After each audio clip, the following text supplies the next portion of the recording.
이란이 고집하는 전통 이슬람 먹거리 할랄 식품이 내수 침체로 고전하는 충청권 식품업계의 새로운 시장으로 떠오르고 있습니다.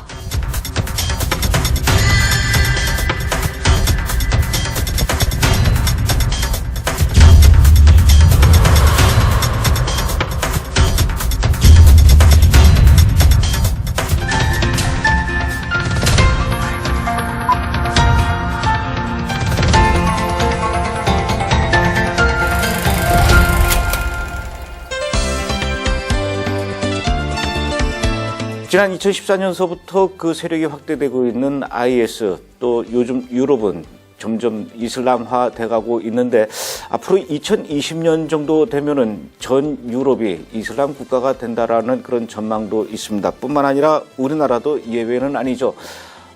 우리 주변에 예전에 비해서 심심치 않게 자주 보이는 무슬림들도 있고요. 또 국가나 사회나 또 언론이 이슬람과 무슬림을 바라보는 그런 태도, 시각도 많이 달라졌습니다.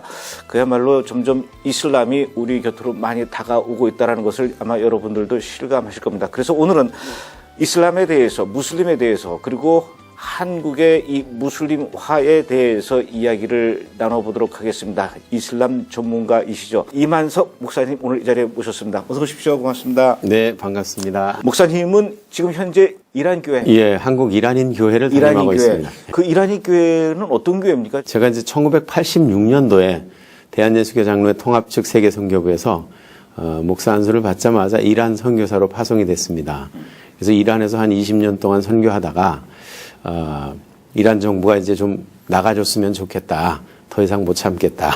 이래서 이제 저를 비자를 연장해주지 않아서 이제 한국에 나와가지고 한국에 있는 이란 사람들에게 이란어, 자기네들의 모국어로 복음을 들을 수 있는 기회를 만들어주면 좋겠다 생각해서 2004년 말에 이제 추방이 돼가지고 2005년도에 이제 창립을 해서 지금까지 운영을 하고 있습니다. 그럼 목사님은 처음에 이제 선교사님으로 이란 지역을 택하셨는데 제가 알기로도 이란 선교는 곧 북한 선교와 다를 바 없을 만큼 굉장히 위험한 거로 좀 생각이 되거든요.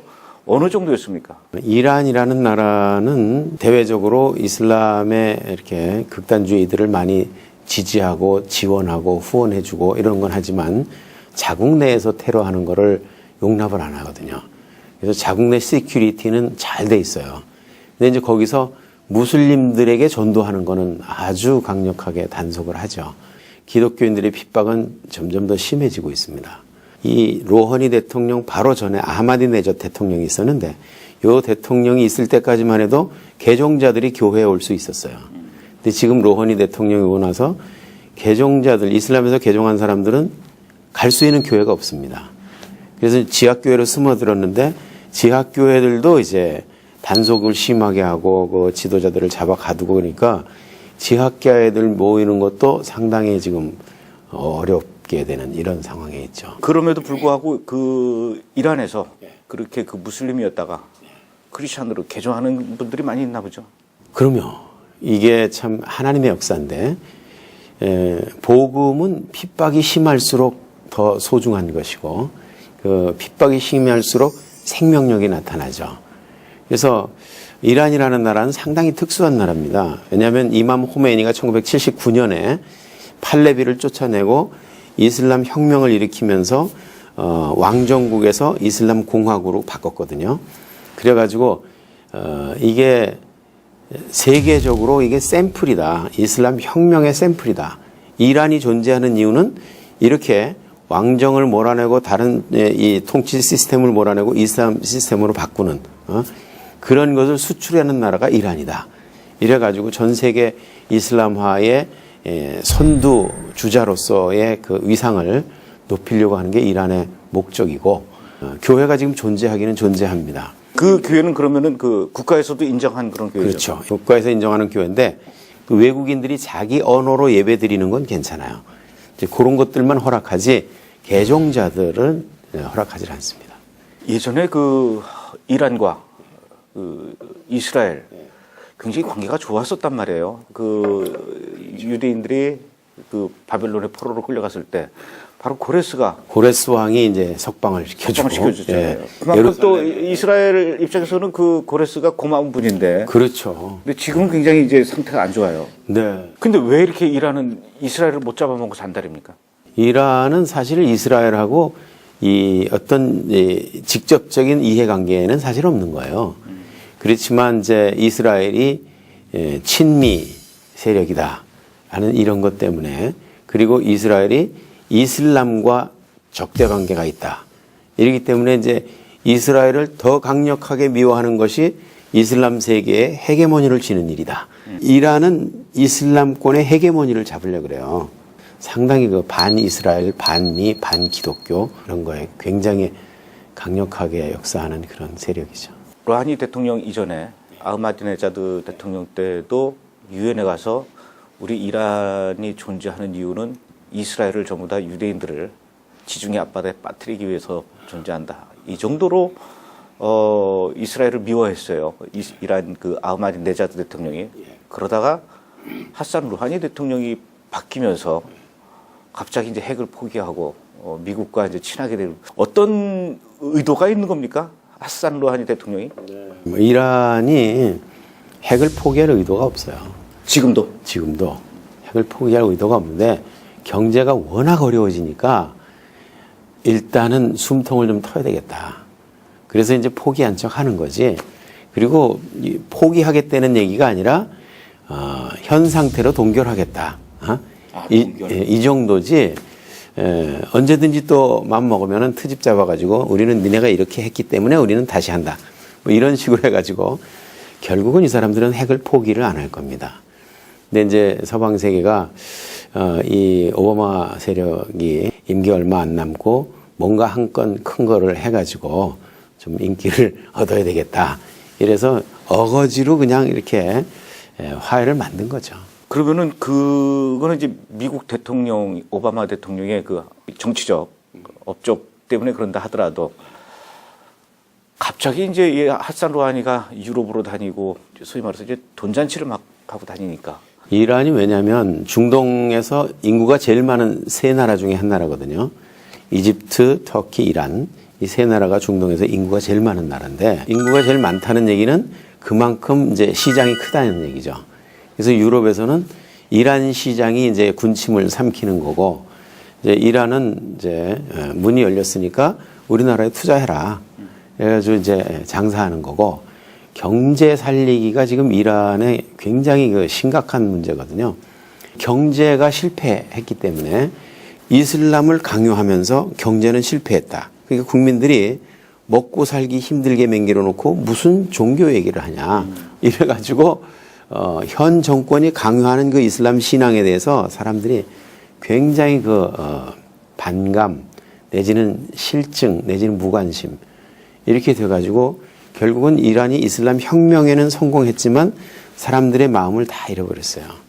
그렇기 때문에 그 갈급한 마음 속에 이슬람이 진리가 아니라면 그럼 뭐냐. 거기에 이제 복음이 들어가는 그 터전을 하나님께서 옥토로 만들어 놓은 거죠. 사람들의 마음을. 그래서 개종자들이 많이 일어나고 있습니다. 일단 어찌됐든 당분간은 이란의 경제 문제가 많이 좀 풀릴 것 같다, 이렇게 보시는 거죠. 그렇죠. 지금 이제 그걸 목적으로 지금 이제 제스처를 취하는 거니까. 우리나라에 그 이란인들이 얼마나 있습니까? 우리나라에 이란인들이 그리 많지를 않아요. 그 전에는 뭐 통계적으로 볼 때 뭐 2,000명, 3,000명까지 이렇게 갔었는데 지금은 전국적으로 뭐 1,000명도 안 되고 이게 다 흩어져 있고 그렇기 때문에 세력이 그렇게 크지를 않습니다. 우리나라에 있는 그 이란인들, 뭐 물론 대부분 다 무슬림들이겠죠. 그 중에 크리스천들은 또 얼마나 됩니까? 크리스천들이 그렇게 많지는 않죠. 왜냐하면 이제 이슬람이라는 종교 자체가 개종을 사형으로 다스리는 이런 율법이 있어요. 그래서 개종한 자는 사형이다. 이런 율법들 때문에 비록 개종을 했어도 자기가 개종했다는 사실을 다른 사람이 아는 거를 상당히 두려워하죠. 근데 결국은 한국에 왔을 때가 개종할 수 있는 가장 좋은 기회인데, 근데 이제 아랍권이나 파키스탄이나 이런 데 이제 다른 데서 온 사람들은 여기 있는 동안만 믿는 척하고 그냥 여기서 혜택 주면 다 받아먹고 거기 가서 다시 이슬람으로 가면 되니까 이제 이런 사람들이 많은데 이런 사람들은 진짜 개종하는 사람들이 많아요. 목사님께서 보시기에도 유럽, 미국, 한국, 아시아 점점 이슬람의 세력이 커지겠죠. 1986년에 제가 이란에 처음 갔을 때 이란 인구가 대한민국 인구하고 똑같았어요. 4천만. 86년도에. 우리는 지금 5천만 됐거든요. 이란은 지금 8천만이 넘었어요. 여태까지 경제 봉쇄 때문에 이 애를 자제하느라고 출산을 자제하느라고 자제한 게 8천만까지 됐거든요. 이제부터는 막 본물 쏟아듯이 그냥 막 나라고 정부에서 계속해서 강요하고 있어요. 이슬람 세력이 커지는 거는 전도를 해서 커지는 것보다 더 빠른 속도로 이 자연 분만을 통해서 빠르게 성장을 합니다. 아이를 많이 낳는 거군요. 그렇죠. 아이를 엄청나게 많이 낳죠. 근데 왜 그렇게 많이 낳는 거냐? 그쪽은 모함마드가 한 모든 행동은 우리가 다 본받아야 된다. 모함마드가 무슨 행동을 했냐? 50세 때 첫 번째 아내가 죽자 두 번째 아내를 6살짜리를 얻었어요. 그래가지고 9살부터 합방을 했어요. 그러니까 어린 아이들하고 결혼하는 것이 전혀 거부감이 없어, 이슬람권에서는.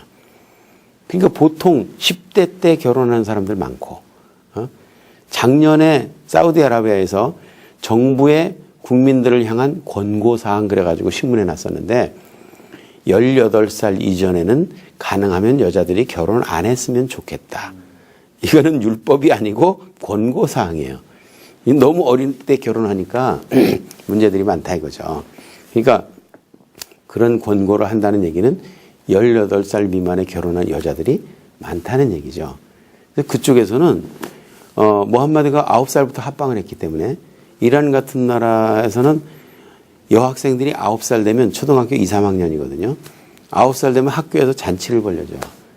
자신의 노살레기라는 잔치가 있는데 그 잔치는 이제부터 너희들은 성인이니까 결혼해도 되는 나이다. 그러니까 이 포대기를 뒤집어 쓰고 다녀라. 그런 얘기예요. 그래서 9살 이상 되면 이제 쓰고 다녀야 됩니다. 이거를.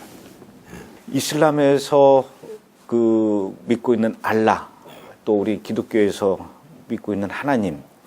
저희가 이제 생각할 때는 그 아브라함의 큰아들인 이스마엘이 결국은 이제 아랍 사람들의 조상이 되고 이삭이 유대인들의 그 조상이 되다 보니까 결국 같은 뿌리 아브라함, 유대교와 기독교 그리고 또 이 이슬람의 뿌리가 결국은 아브라함으로 다 집결이 되면서 아브라함이 믿었던 그 하나님, 이것이 이슬람에서는 알라고 기독교에서는 하나님이다.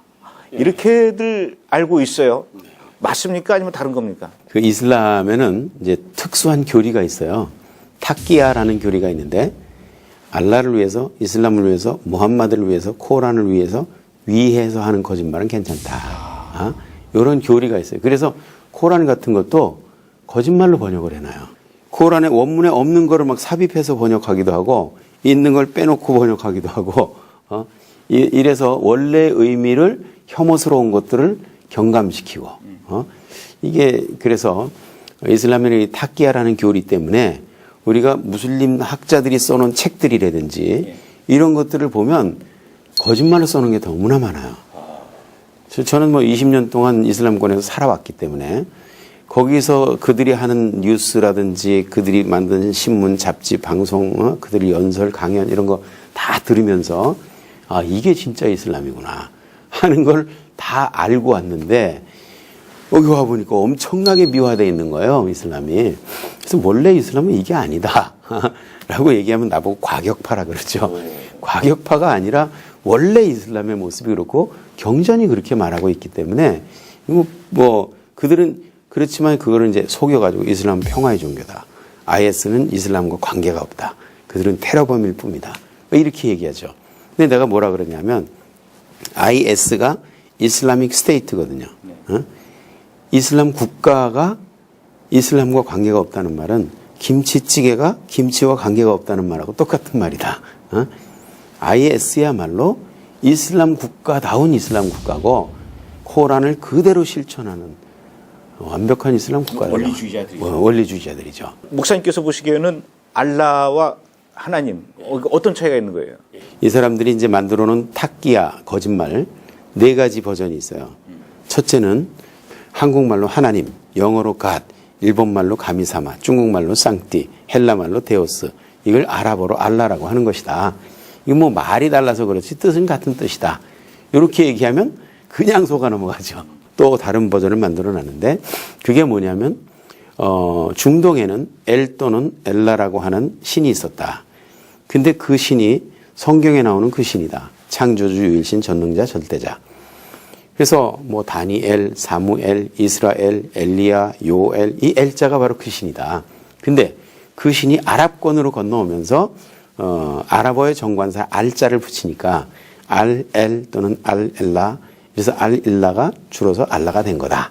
이제 그런 신학자들, 그 사람들이 쓴 책들, 성경 구절 막 섞어가지고 얘기하면 IQ 3자리도 별 수 없어요. 그냥 오늘 좋은 거 배웠네. 그러면서 속아 넘어가죠. 그래도 안 속는 사람들에게 써먹는 3번째 버전이 있습니다. 그게 뭐냐면 코란을 갖다 놓고 코란과 성경, 아랍어로 된 성경이 있어요. 그 아랍어로 된 성경과 코란을 비켜놓고 여기도 태초에 알라가 천지를 창조하셨다. 여기도 태초에 알라가 천지를 창조하셨다.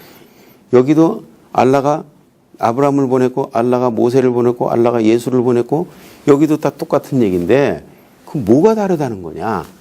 이러면 뭐 신약에 보면 알라가 세상을 이처럼 사랑하사 독생자를 주셨다. 전부 신구약 성경 알라라고 써 있어요. 아랍어 성경에.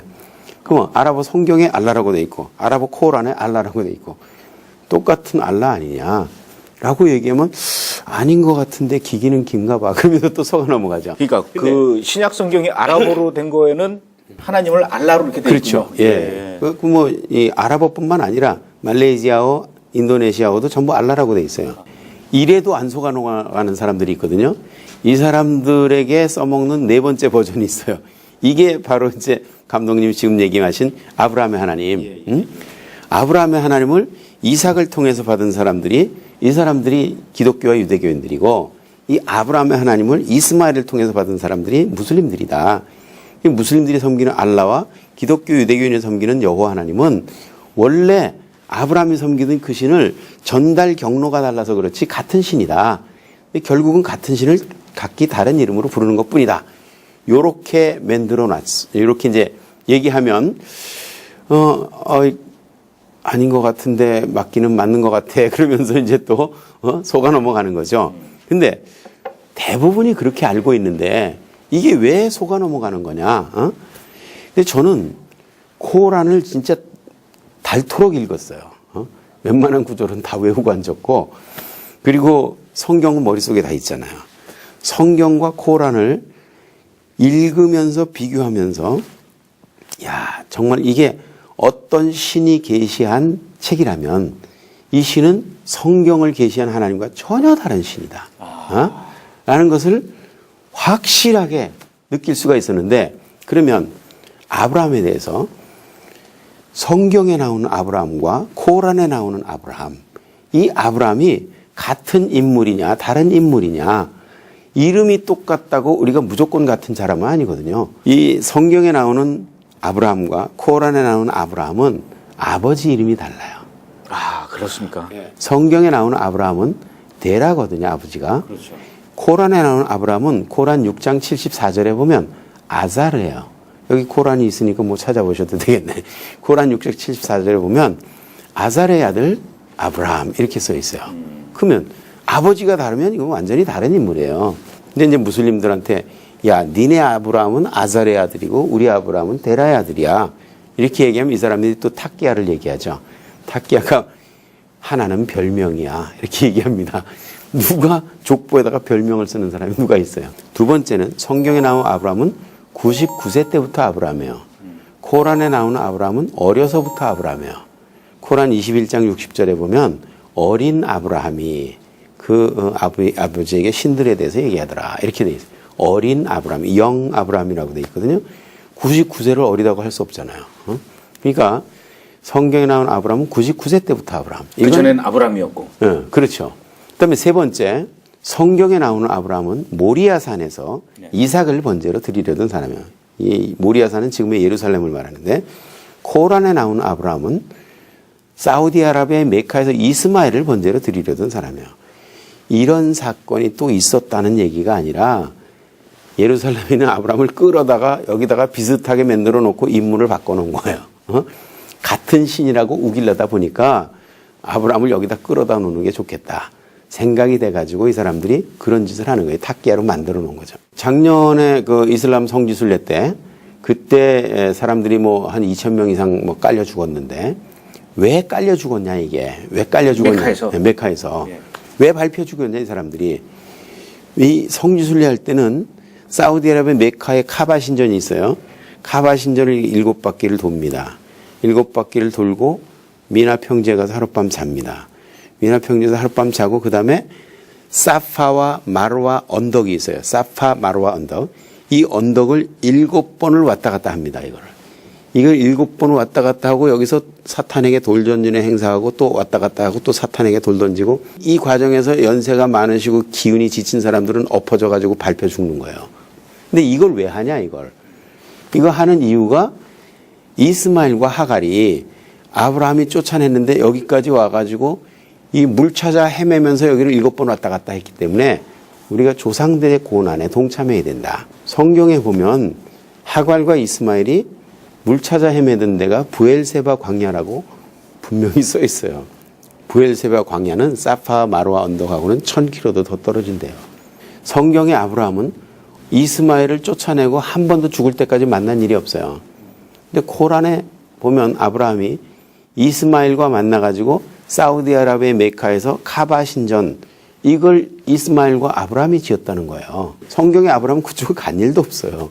이스마엘도 그쪽에 간 일 없어요. 성경에 있는 거는. 그러니까 뭐 이스마엘이 아랍인들의 조상이다 뭐 이러는 거는 다 그 탁기야로 만들어 놓은 거예요. 속는 거죠. 이걸 같은 아브라함이라고 속게 되면 같은 신이라고 인정을 해야 되는 이런 결과가 나오는 거죠. 알라와 여호와 하나님이 다르다 그럴 때 뭐 어떤 학자가 쓴 책에 보니까 다르더라. 어떤 뭐 누가 강연할 때 들으니까 다르더라. 같다 다르다 이거는 말이 안 되는 게 왜냐하면 이 사람들은 얼마든지 탁기야로 거짓말할 수 있거든요. 그렇기 때문에 무슬림이라면 아무도 부인할 수 없는 이 코란 그리고 기독교인이라면 아무도 부인할 수 없는 성경 이걸 갖다 들이대고 이게 다르다 라는 거를 보여줘야 되거든요. 근데 이거는 이름의 문제가 아니라 영의 문제예요. 영의 문제. 영이 다르다 이거예요. 영이 어떻게 다르냐. 고린도전서 12장 3절에 보면 이 영이 성령으로 아니하고는 예수를 주로 시인할 수 없다 이렇게 되어 있어요. 근데 코란에는 5장 17절에 보면 예수를 주님이라고 부르는 자는 이미 믿음에서 떠난 자니라 이렇게 되어 있어요. 근데 최영길 씨가 번역한 코란에는 예수를 주님이라고 부르는 자는 저주받은 자니라 이렇게 써 있거든요. 근데 이 믿음에서 떠난 자, 저주받은 자 이 말은 카피르라는 말을 번역한 거예요. 카피르라는 말은 믿지 않는 자 그런 뜻인데 무함마드가 저 사람은 카피르다 라고 선언을 하면 그 사람의 생명과 재산은 보장받지 못하는 거예요. 아무나 가서 그 사람의 재산을 뺏어가도 하소연할 데가 없고 아무나 그 사람들의 딸이나 아내를 뺏어다가 간음을 해도 하소연할 데가 없고 아무나 가서 그 사람들의 가족들을 죽여도 하소연할 데가 없는 이걸 카필이라고 그러거든요.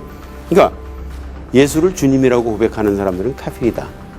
이게 무서운 말이거든요. 이게. 그래서 무슬림들이 IS 같은 사람들이 지중해 해변가에서 기독교인들 콥티 크리스찬들 21명 목 자르면서 알라가 위대하다고 외치고 이러는 것들이 이게 죄의식이 없어요. 알라가 죽이래서 죽이는 거예요.